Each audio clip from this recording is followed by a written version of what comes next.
দোয়া করুন। আমার গাড়িটা আমি একটু উঠেন হুজুর মনে একটু হাতিয়ে রাখছে আমার হাতে একটা রিক্সা চালা চাপাইছি নির্বাচনে কাজে লাগবে হুজুর।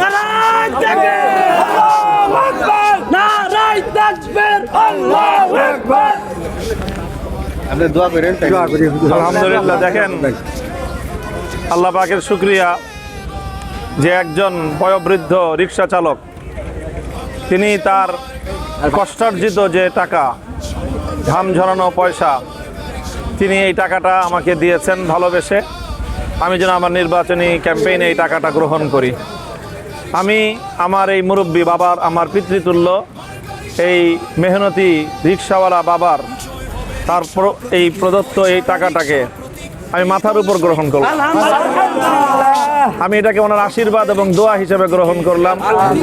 টাকার অঙ্কটা বড় বিষয় নয়, বড় বিষয় হলো আমার এই বাবার, তার যে আবেগ, তার যে ভালোবাসা, তার যে আন্তরিকতা, এটাকে সর্বোচ্চ শ্রদ্ধা জানিয়ে ইনশাল্লাহ বরকতের জন্য এই টাকাটা আমি গ্রহণ করলাম। আমি আশা করি যে এই সম্পদ এবং এই টাকার অংশ এটা আমার নির্বাচনের মধ্যে আল্লাহর রহমত দেখে আনবে, টেনে আনবে, এবং এটা আমার নির্বাচনী প্রচারণার মধ্যে বরকত আনবে ইনশাআল্লাহ।